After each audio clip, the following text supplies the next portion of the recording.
Merci beaucoup Pierre. Donc bonsoir à tous, ravie de faire votre connaissance, même si c'est de loin. Tout à fait. Comme on vient de vous l'exposer, je viens seulement en fait de finir mes études, puisque je viens d'obtenir mon master 2 d'astrophysique à l'Observatoire de Paris, et j'ai effectué mon stage de fin d'études, ce qu'on peut aussi appeler un mémoire, au laboratoire Lagrange, qui est qui est le laboratoire principal de l'Observatoire de Côte d'Azur, et je suis heureuse d'y faire ma thèse à compter du 1er septembre. Voilà.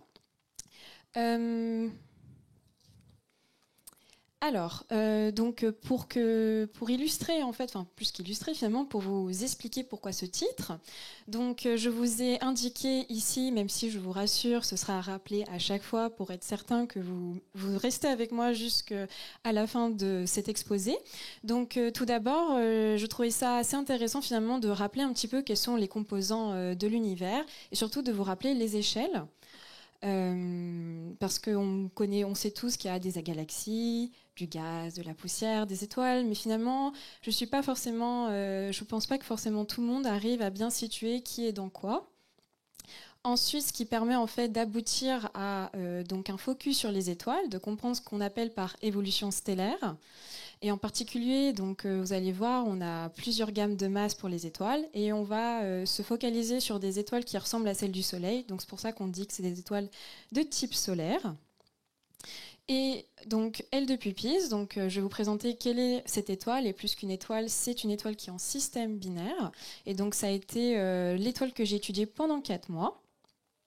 Et vous donner les résultats de mon master. Donc, ce sont des résultats que vous avez de manière inédite, puisque ce sera publié d'ici quelques années dans un papier de recherche. Il faut savoir que le processus de publication de résultats est assez lent, hein.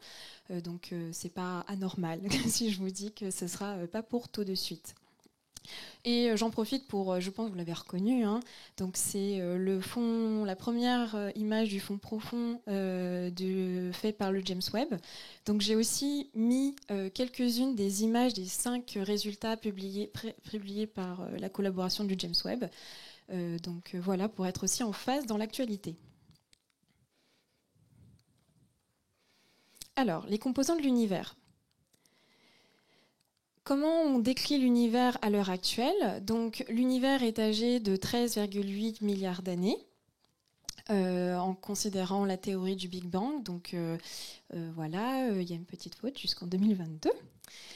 Considéré homogène isotrope, donc ça veut dire que on considère que l'univers, quel que soit là où on va regarder, il va avoir les mêmes propriétés de température, de pression et de densité de matière. Et dans toutes les directions de l'espace où on va regarder dans le ciel. L'univers est majoritairement constitué de vide. C'est pourquoi vous pouvez entendre parler du terme lacunaire, c'est une structure lacunaire. La température n'est pas de 0, hein, le 0 absolu n'existe pas. Enfin, en tout cas, c'est pas la température de l'univers. En fait, il est de 3 Kelvin. Donc habituellement, nous, on raisonne en termes de degrés Celsius. Donc pour faire la petite conversion, eh bien la voici. Donc il faut rajouter 273,15 à la température en degrés Celsius. La composition en densité d'énergie, l'univers, les dernières observations montrent qu'il y a notre matière que nous connaissons, que nous voyons, que nous interagissons avec, n'est que 5% finalement de la densité de matière dans l'univers. On pense que, d'après les relevés, encore une fois, il y a 25% de matière noire et 70% d'énergie noire. Et donc, croisement entre théorie et observation semble converger vers une courbure nulle de l'univers. Donc l'univers est en expansion accélérée. Et même si c'est en train d'être débattu en fonction des données Planck, eh bien, a priori, on serait sur une courbure nulle de l'univers. Et voici ce qui s'affiche devant vos yeux, quelques exemples des composants. Alors, petit rappel qui vous fera peut-être, qui vous intéressera aussi. Donc, on a l'habitude, vous avez sûrement eu l'habitude qu'on vous parle en années-lumière. Il faut savoir que l'année-lumière n'est pas du tout utilisée dans la recherche. L'année-lumière est uniquement utilisée dans le cadre de la vulgarisation scientifique ou la médiation en plus larges aspects. Donc en fait, l'année-lumière, ça peut porter à confusion, mais l'année-lumière, c'est bien une distance. Voici le calcul rapide. Donc en fait, la distance, c'est la vitesse fois une durée. Donc ici, la vitesse, c'est la vitesse de la lumière, multipliée par une durée. Donc par exemple, l'année-lumière, ça veut dire qu'on veut savoir quelle est la distance parcourue par la lumière en une année. Des petites conversions, voilà, en secondes. Et donc, il faut savoir que l'année-lumière, qu'est-ce que c'est en mètres? C'est environ 9, 10 puissance 15 mètres. Voilà. Donc, qu'est-ce qu'on utilise, nous, dans la recherche? Ça va être plutôt en fonction de ce qu'on va étudier.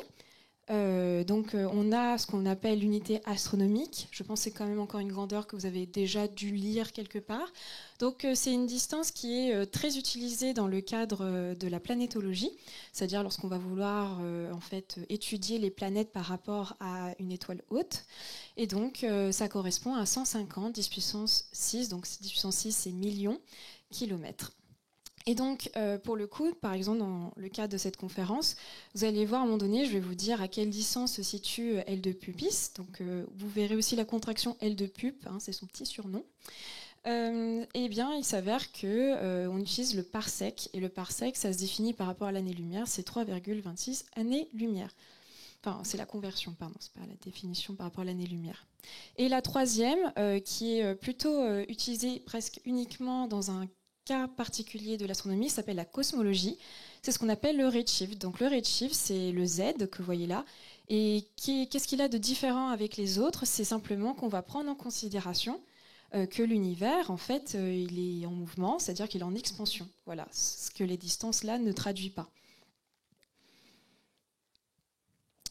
Voilà, donc c'est des petites ordres de grandeur si vous aviez envie de voir un peu comment ça s'applique concrètement. Donc la taille de la Voie lactée fait 53 10 puissance 3 années-lumière et Andromède est à 3 fois 10 puissance 6 années-lumière de la Voie lactée, ce qui est notre galaxie. Alors, des petites images. Donc qu'est-ce qu'on a dans l'univers? On a des galaxies. L'univers, il est baigné de galaxies. Voilà, donc vous pouvez voir qu'en fait il y a différentes morphologies. Et donc en fait la luminosité d'une galaxie qui est dégagée en fait va dépendre de l'activité de son trou noir supermassif central. Donc c'est un des résultats qui a été découvert ces dernières années. Et le terme nébuleuse, ça c'est une petite anecdote, était à un moment donné en fait réservé à c'est ce qu'on appelait des galaxies, on appelait ça des nébuleuses à l'époque. Voilà, parce que la résolution des télescopes ou des lunettes astronomiques, encore avant l'invention des télescopes, était pas assez résolue, n'était pas assez précis, et donc on voyait juste des taches diffuses. Donc c'est pour ça qu'on appelait ça nébuleuse. Et aussi quelque chose d'assez fascinant, c'est que la masse du trou noir central au centre de la galaxie, du coup, il fait 1 divisé par 100 000, donc 1 millième de la masse totale contenue dans la galaxie. Donc c'est une relation qui en fait ne dépend pas de la morphologie de la galaxie. Et donc on essaye encore de comprendre pourquoi il y a cette relation qui marche à chaque galaxie en fonction du trou noir. Alors, ensuite, lorsqu'on va zoomer, donc qu'est-ce qu'il y a dans une galaxie? Une galaxie, en gros, si on devait résumer, c'est simplement des étoiles, du gaz, de la poussière et des trous noirs. Il ne faut pas oublier les trous noirs, on ne les voit pas, puisque la particularité des trous noirs, d'où leur nom, c'est de ne pas renvoyer de la lumière, donc on ne va pas les voir, il va falloir faire preuve d'ingéniosité. Mais voilà, donc une galaxie, c'est composé de ces 4 constituants, sous-structures finalement. La composition, ça va être 74% d'hydrogène. L'univers est essentiellement composé d'hydrogène. C'est l'atome le plus abondant dans l'univers au moment du Big Bang. 24% de l'hélium et 2% des métaux considérés comme plus lourds. Enfin, définis comme plus lourds, comme l'oxygène, le carbone, l'azote, le néon, etc., etc. On dénombre à l'heure actuelle environ 100 millions à milliards de trous noirs stellaires. Alors pourquoi on fait la distinction trou noir stellaire, trou noir supermassif? Donc comme je vous avais dit juste avant, Au centre des galaxies, grâce à Hubble, en fait, on a pu découvrir que chaque galaxie possède son trou noir supermassif. Donc supermassif parce que le trou noir fait il fait des millions à des milliards de masse solaire. Tandis que le trou noir stellaire, en fait, ce sont des trous noirs qui vont être obtenus à la mort des étoiles les plus massives. Voilà. Et donc, il y en a plein dans notre galaxie elle-même, en fait. Les détections qu'on a aujourd'hui d'ondes gravitationnelles, donc de fusion de trous noirs, en fait, se situent dans notre galaxie. On a 100 milliards d'étoiles dans une galaxie environ, et au centre, comme je vous disais, encore une fois, des trous noirs. Ah oui. Et les couleurs, donc il faut comprendre que la plupart du temps, quand vous voyez une image, voilà, sur Internet, dans les journaux, en fait, c'est des images qui vont être superposées. En fait, vous voyez le résultat d'une superposition de plusieurs longueurs d'onde, donc plusieurs filtres d'observation. Et donc chaque couleur, donc parfois c'est des vraies couleurs, parfois c'est des couleurs qui sont jugées, enfin qui sont choisies subjectivement par les astronomes pour en fait juste mettre en avant qu'est-ce qu'on observe. Chaque longueur d'onde va être associée à un processus physique à chaque fois. Donc ce qu'on voit en blanc, en bleuté, en fait, on le voit blanc sur le diapositive, mais c'est bleu. Donc en fait, c'est des étoiles qui viennent de naître. C'est des étoiles très jeunes, donc très chaudes. Donc ce que vous voyez en rouge, ça va être les régions dites moléculaires. Et tout ce qui va être plus sombre, donc marron, orangé, ce sont des poussières. Donc on rentre, on zoome encore une fois. Je pense que vous avez compris le processus que je suis en train de faire. Donc en fait, on va avoir ce qu'on appelle le milieu interstellaire, donc c'est-à-dire les étoiles vont baigner dans un gaz de poussière et donc ces nuages diffus, c'est ce qu'on appelle le milieu interstellaire. Donc pour une galaxie, donc 90% de la masse totale d'une galaxie va venir des étoiles et 10% va venir du milieu interstellaire. Et donc on peut voir que ce que vous voyez en fait en contour blanc, en fait, c'est les zones de surdensité de matière. Et donc, en fait, ça veut dire qu'à ces zones-là, en fait, la matière est très dense. Et pourquoi ? C'est parce que ça y cache la formation stellaire. Voilà. Donc, je vous laisse profiter notamment du spectacle. Donc, je pense que bon nombre d'entre vous va reconnaître. Donc, c'est ce qu'on appelle de manière communément les piliers de la création. Donc, dans la nébuleuse de l'Aigle. Et donc ici, vous avez une image de Hubble dans le visible et dans l'infrarouge. Donc on voit bien que, en fait, avec nos bandes optiques, c'est-à-dire avec la bande de longueur d'onde qui correspond à ce que nous on voit avec nos yeux, en fait, on voit des surdensités foncées. En fait, c'est la poussière qui va y cacher en fait la formation d'étoiles. Et donc c'est comme la poussière va réémettre dans l'infrarouge, on peut voir à travers. Voilà. Et ici, vous avez donc tout ça, c'est des vraies images, je préfère le préciser. Et donc, on voit que ce sont des exemples d'étoiles, de proto-étoiles, on appelle à ce moment-là, c'est-à-dire le moment où les étoiles n'ont pas encore commencé à faire leur première fusion nucléaire, la fusion de l'hydrogène pour devenir de l'hélium.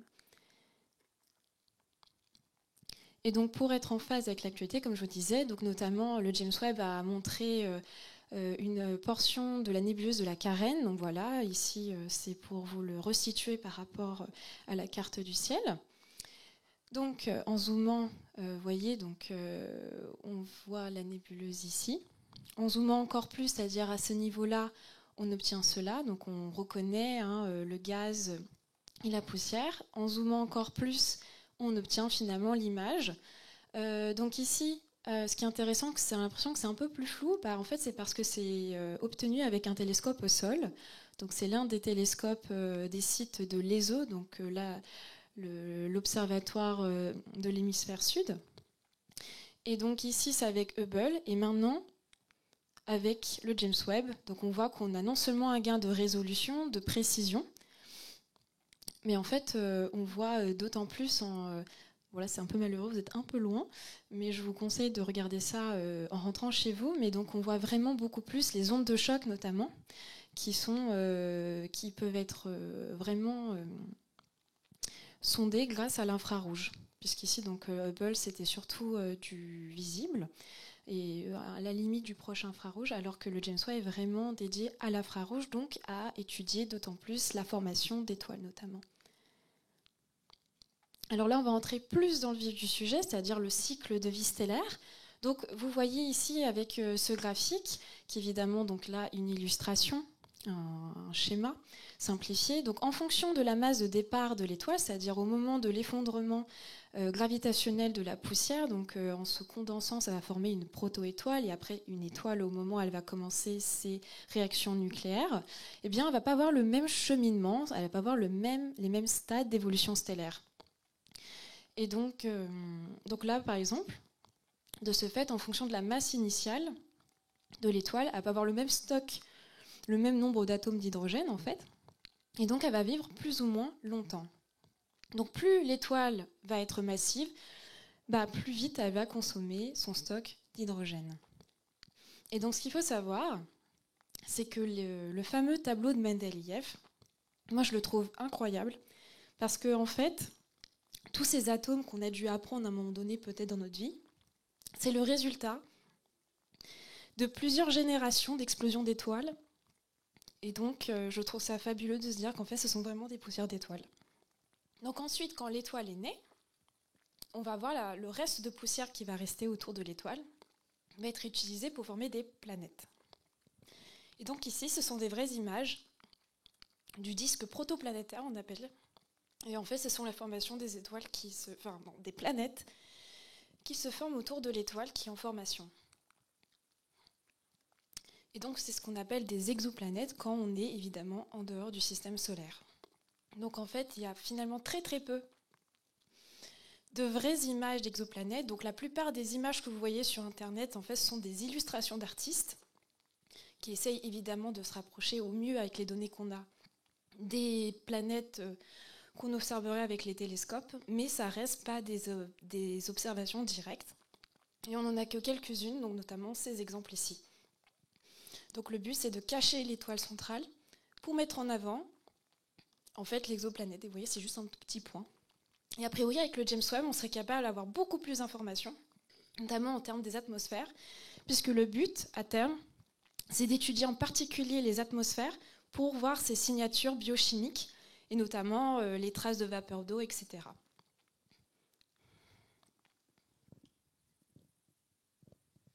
Alors maintenant, l'évolution stellaire d'un point de vue d'une étoile qui ressemble à celle du Soleil. Donc en fait, nous, en physique stellaire, on travaille avec un diagramme qui s'appelle le diagramme HR. Donc HR, c'est au nom de deux grands scientifiques qui s'appellent, ce sont deux hommes notamment, Hertzsprung et Russell. Et donc, comme je vous ai dit tout à l'heure, en fonction de la masse initiale de l'étoile, on peut avoir le même trajet évolutif, donc pas les mêmes étapes de vie.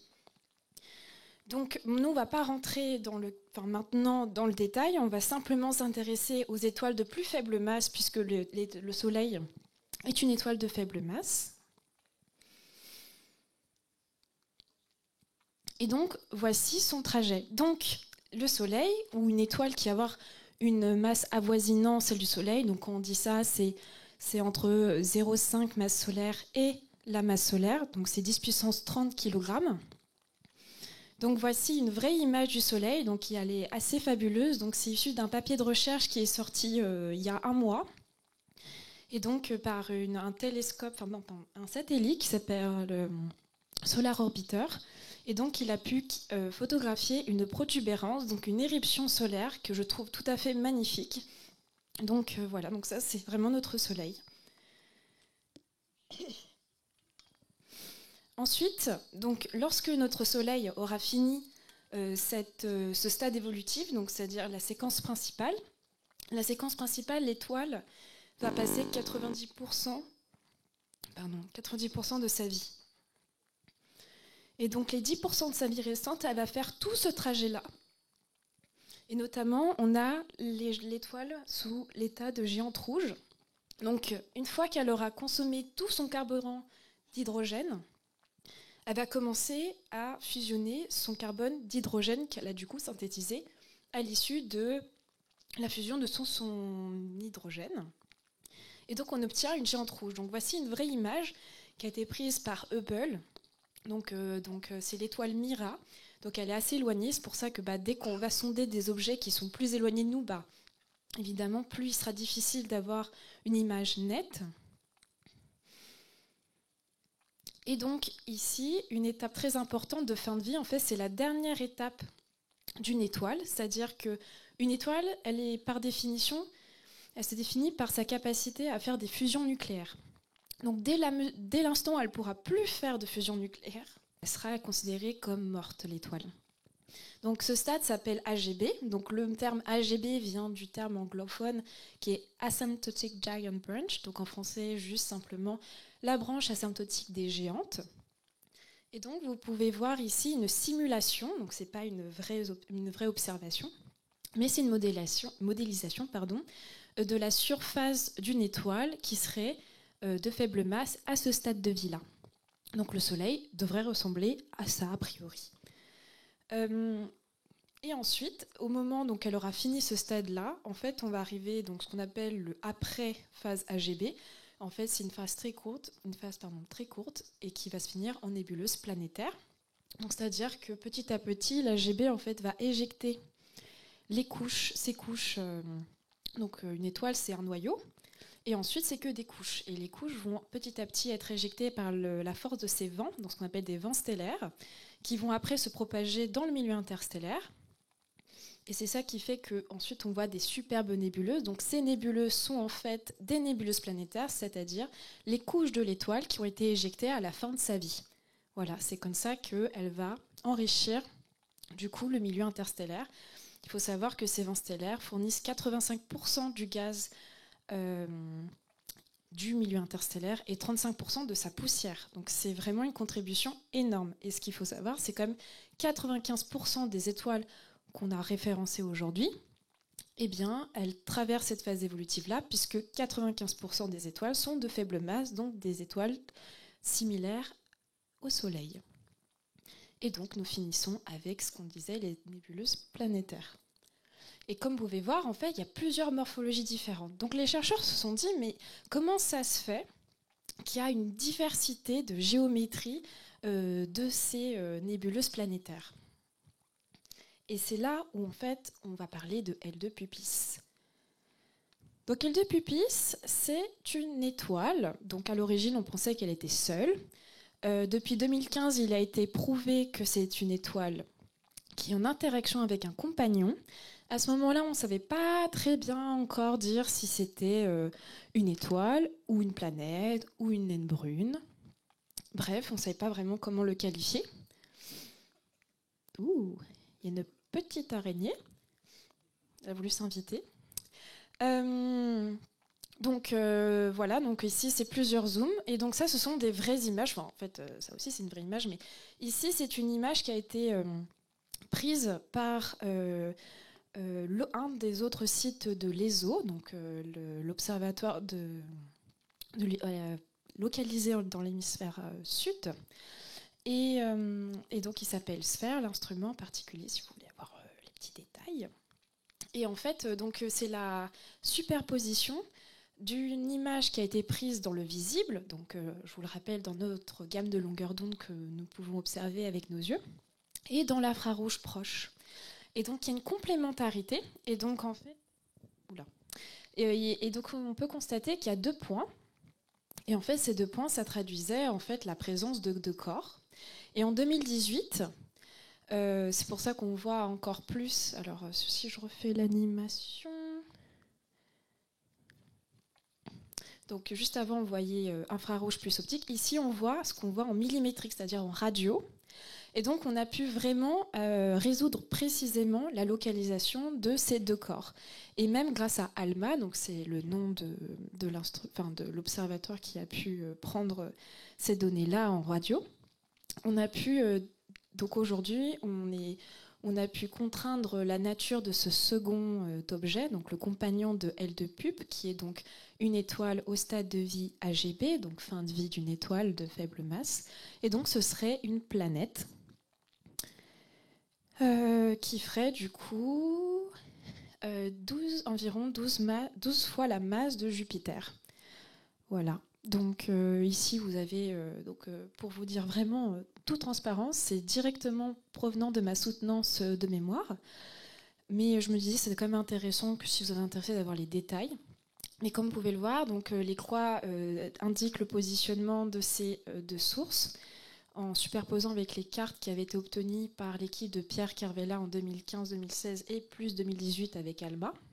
Et ici, vous avez une vue schématique en fait, de ce qu'on voit.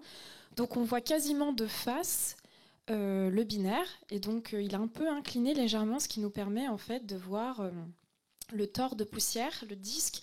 Donc en fait cette poussière, elle est émise par l'éjection des couches de l'étoile AGB, donc le corps A qui est indiqué ici, et B, du coup c'est la planète candidate.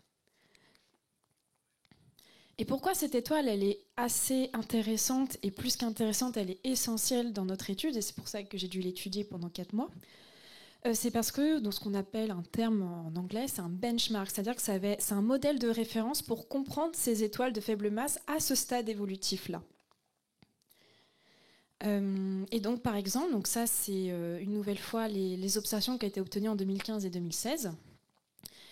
Où il y a eu on a essayé de comprendre un petit peu les différentes structures qu'on pouvait voir dans le disque circumstellaire du binaire.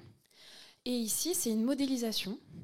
Et donc, on est en train de voir que, tout simplement, il y a d'autres équipes qui ont repris les observations, ont utilisé les paramètres qui ont été mesurés grâce à ces données-là pour les injecter en termes de paramètres d'entrée pour faire des modélisations. Et donc, on essaye de reproduire, grâce à ces modélisations, ce qu'on observe.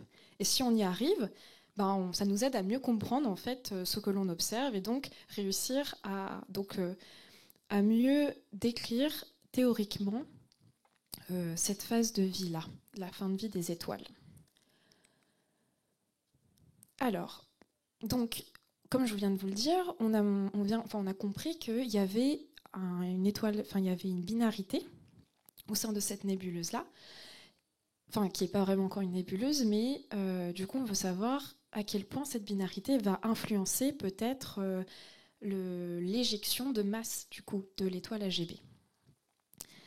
Et donc, il s'avère que en 2012.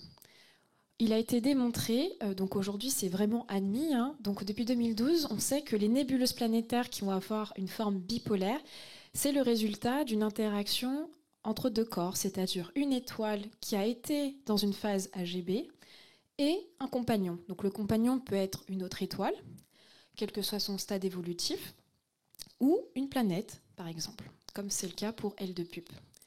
Et donc là, vous avez une petite vidéo qui vous montre en fait, donc ça provient d'une simulation. Donc vous avez ces deux corps. Donc il y a une enveloppe commune et cette enveloppe commune va permettre, le gaz et la poussière à ce moment-là va être utilisé pour éjecter par le biais de vents stellaires cette forme bipolaire. Et donc ça, c'est une vraie observation, notamment. Alors, de nouveau, le deuxième un des 5 résultats du James Webb, ça a été la nébuleuse de l'anneau austral.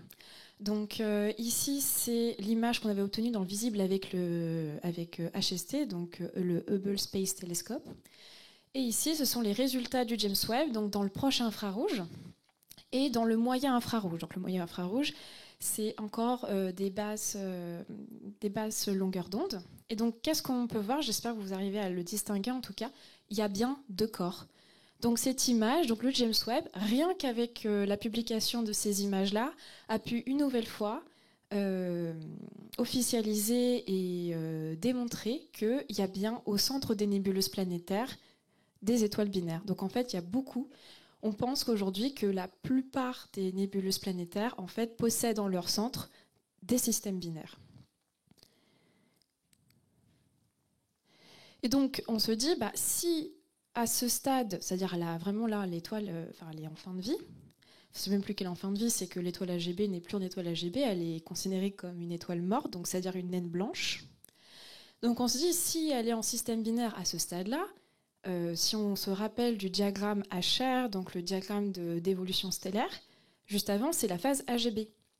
Donc, les scientifiques se sont dit très certainement que ce système binaire existait déjà avant.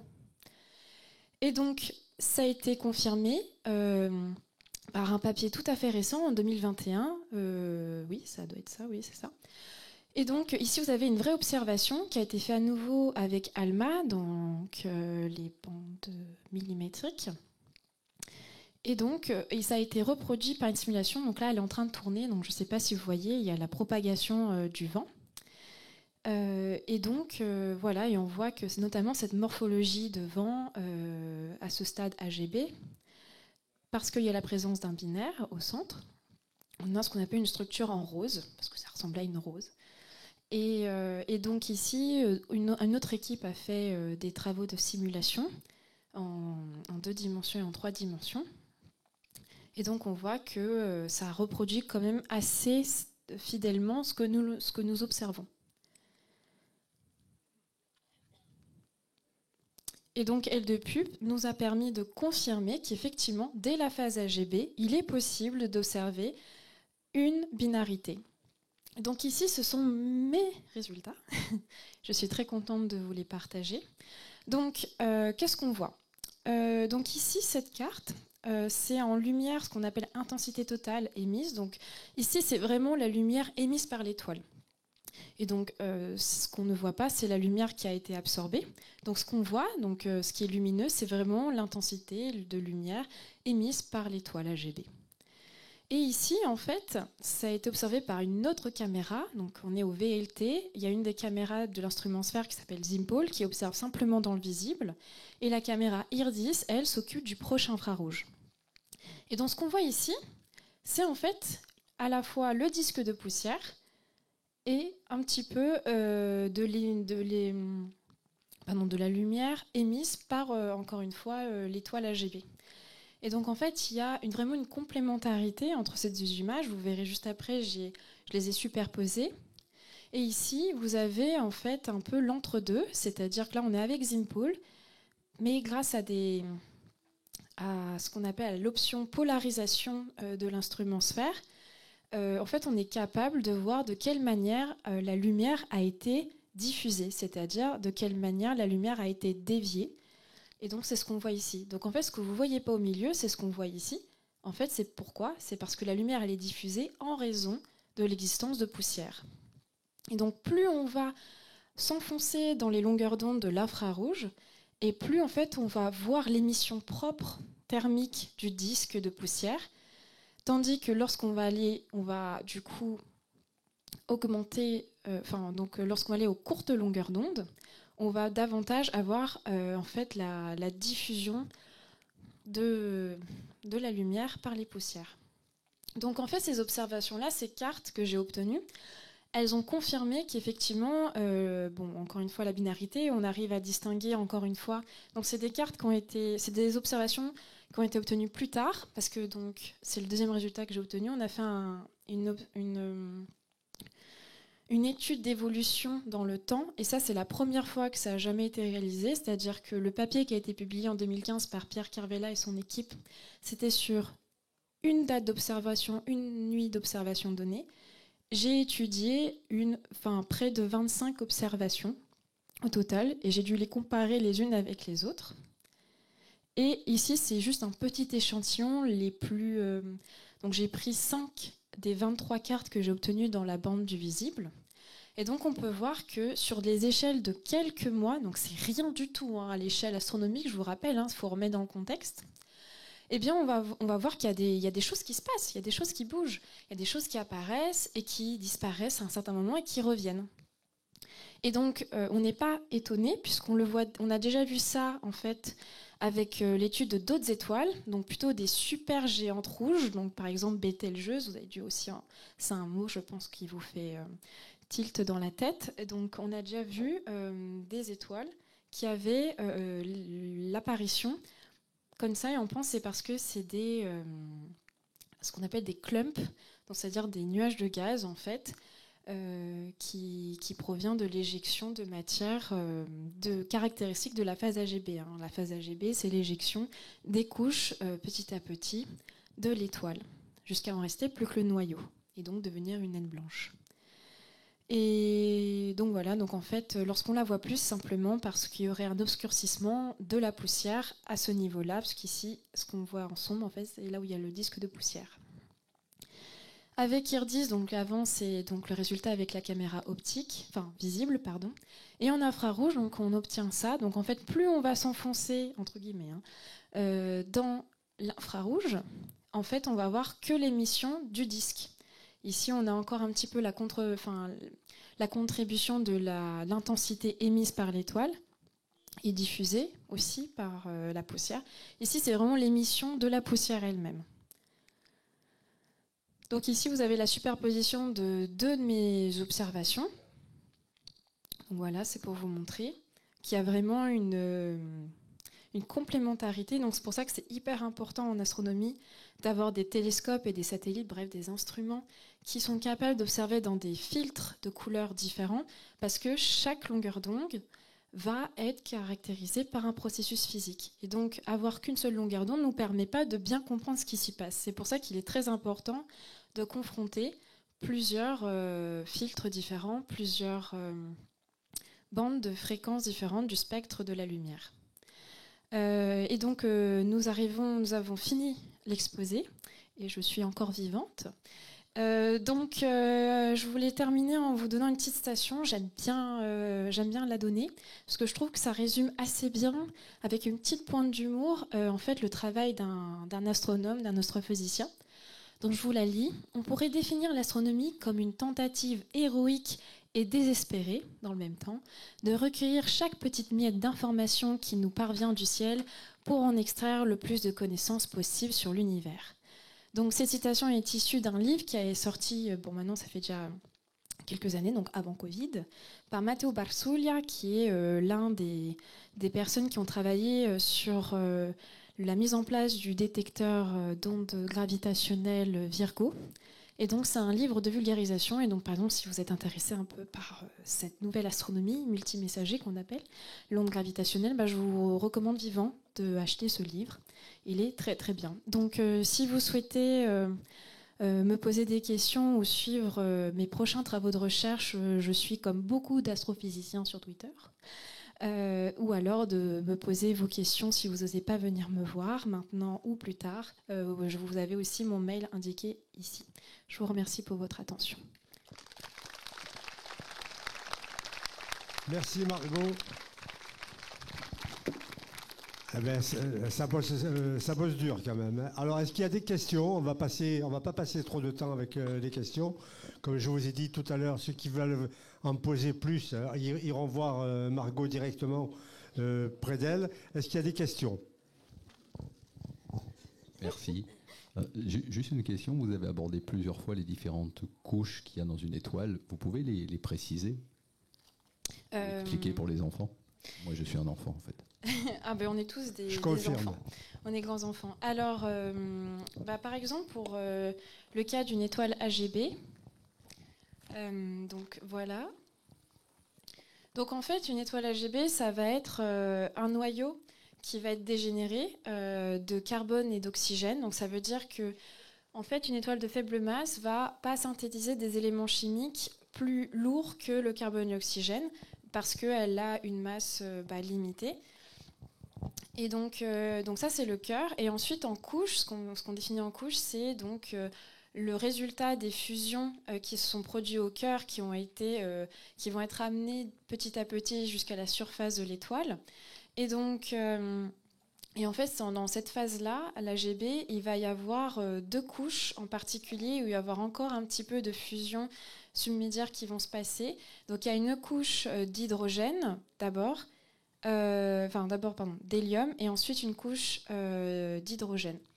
Donc en fait, c'est du gaz, en fait, c'est du plasma même, en fait, c'est le 5e état de la matière. Nous, on l'a pas sur Terre parce que c'est dans des conditions extrêmes qu'il y a par contre dans l'univers. La plupart des éléments chimiques, en fait, sont sous ces états-là de plasma. Et donc c'est le résultat de ces fusions nucléaires successives qui vont être éjectées petit à petit ensuite dans le milieu interstellaire. Est-ce que ça répond un peu plus à votre question ?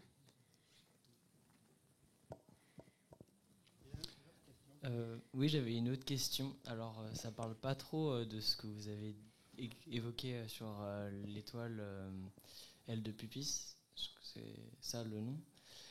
Mais vous avez parlé de la composition de l'univers, des endroits où se situent les différents trous noirs et du fait qu'ils sont en expansion. Mais du coup, si on peut dire qu'il est en expansion continue, où est-ce que comment pourraient se développer des trous de verre ? Alors, merci pour ta question. Alors, déjà, l'univers est en expansion accélérée, pas continue. Enfin, voilà, je préférais ajouter ce petit détail-là, c'est-à-dire que c'est pas uniforme. Hein, je veux dire, là, l'univers s'expand de manière accélérée. Alors, les trous de verre. Donc, il faut savoir que les trous de verre, c'est une théorie mathématique. Et aujourd'hui, il n'y a aucune observation qui a pu démontrer leur existence.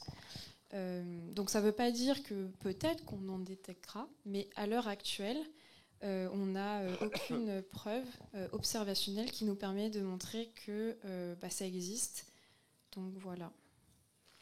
Donc en fait, personnellement, moi, donc en fait, c'est comme c'est quelque chose de très conceptuel, très théorique, très mathématique. Du coup, par définition, comme c'est une théorie, souvent c'est issu de modèles mathématiques. Moi, je ne suis pas du tout spécialisée sur la question des trous de verre. En tout cas, ce que je peux te dire, c'est qu'aujourd'hui, la communauté astronomique, tant qu'elle n'aura pas d'observation de cet aspect-là des trous de verre, du coup, on considère que qu'a priori, ça n'existe pas. Ok. Mais ils sont cool dans les films de science-fiction. Hein. Ils sont bien pratiques, même. Oui, puis la fiction, la réalité rattrape la fiction des fois. Oui. Parfois. Encore une question ? Ouais, j'arrive. Pardon ? Que deviennent les planètes quand elles meurent ? Alors, excusez-moi, je n'entendais pas, mais alors, pour la première partie de votre question, sinon je vous invite à venir me voir juste après. Donc en fait, les planètes ne meurent pas. Ce qui peut se passer, par exemple, dans le cas de notre système solaire, c'est qu'au moment où le Soleil va arriver à ce stade évolutif qu'on appelle la géante rouge, en fait, l'étoile ses couches vont se dilater, donc elle va grossir, hein, et en fait, elle va manger, elle va ingurgiter, en fait, en gros, elle va faire fondre Mercure. Après Mercure, il y a qui ? Voilà, c'est cool. Vénus. Et donc, elle va s'arrêter non loin de la Terre. Donc, la Terre va devenir à peu près, en termes de position étoile à planète, à peu près dans une configuration similaire à Mercure. Donc, c'est on sait pas du tout. C'est encore très difficile, comme je disais dans mon abstract, même si j'ai pas forcément développé. C'était juste pour vous donner un peu un des intérêts d'étudier, par exemple, L de Puppis, pardon. C'est pour notamment, ça pourrait nous aider à mieux contraindre finalement l'impact que ça aurait sur les planètes, aussi en termes d'atmosphère, parce que du coup Mercure n'a pas d'atmosphère, ce qui peut se comprendre, hein, parce que vu les températures qu'il y a pas trop loin du Soleil, ça s'évapore. Hein. Donc voilà, en tout cas, si l'étoile se dilate et qu'il y a des planètes non loin, dans son environnement, en fait, elles vont être complètement carbonisées, fondues, et voilà, vont faire partie de l'étoile. Oui, bonsoir. Je voulais savoir, lorsque une étoile meurt, vous avez dit que ça dégageait de la poussière, de l'énergie.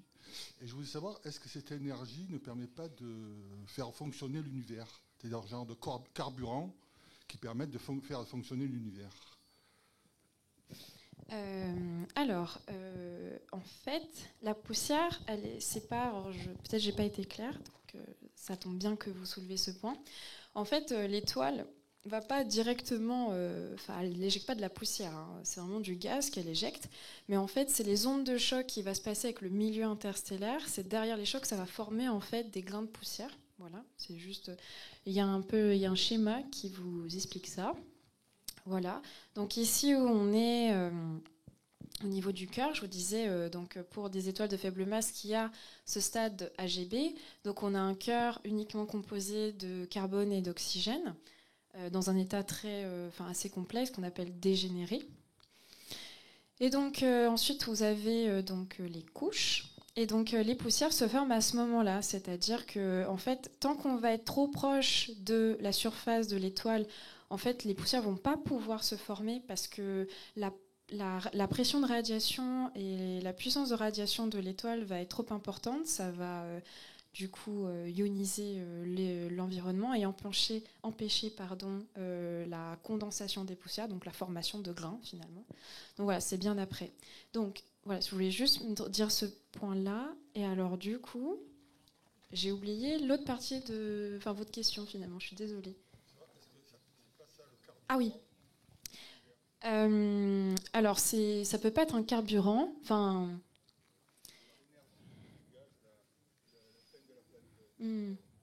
Moi, ce que je peux juste vous dire, c'est que ces étoiles, en fait, c'est elles qui vont être le moteur de l'enrichissement du milieu interstellaire. C'est elles qui vont fabriquer les éléments lourds. Donc, en fait, aujourd'hui, si on peut exister, c'est grâce notamment à ces étoiles qui ont. Donc, il y a les étoiles de faible masse qui éjectent leur enveloppe, c'est ce qui forme des nébuleuses, c'est très joli à regarder. Et donc les 5% d'étoiles restantes dans l'univers, donc ce sont des étoiles massives, c'est-à-dire au moins de 8 fois la masse du Soleil, et elles finissent en supernova. Donc c'est à ces masses-là qu'on a des éléments beaucoup plus lourds, notamment l'or qui va être synthétisé.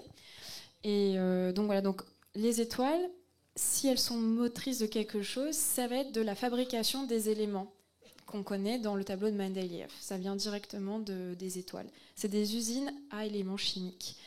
Et donc l'univers, la densité d'énergie, comme je disais en introduction, elle est dominée en fait par ce qu'on ne connaît pas, c'est-à-dire la matière noire et l'énergie noire. Donc c'est elle qui régit en fait l'énergie noire, la matière noire, c'est elle qui régissent en fait le fonctionnement de l'univers. Bon, je crois qu'on va s'arrêter là. Ceux qui veulent poser des questions à Margot, elle est encore parmi nous un certain temps. Avant toujours la traditionnelle remise de présents, des spécialités d'Olioul. Ah, merci. Non. Oui, pardon. Ah oui. Il faut que la caméra soit là. Hein. Et puis, Margot, le petit t-shirt, on peut le montrer peut-être. Oui. Voilà. Il est en vente, c'est ça en plus. Comment ? Il est en vente. Il est en vente celui-là. Voilà, si vous voulez le même. Voilà, donc Margot, on lui offre, c'est normal. Hein. Donc, si la taille ne va pas, il faudra la changer. Voilà, on peut applaudir encore Margot à vélo. Et puis, elle reviendra au Lioul sûrement. Merci beaucoup.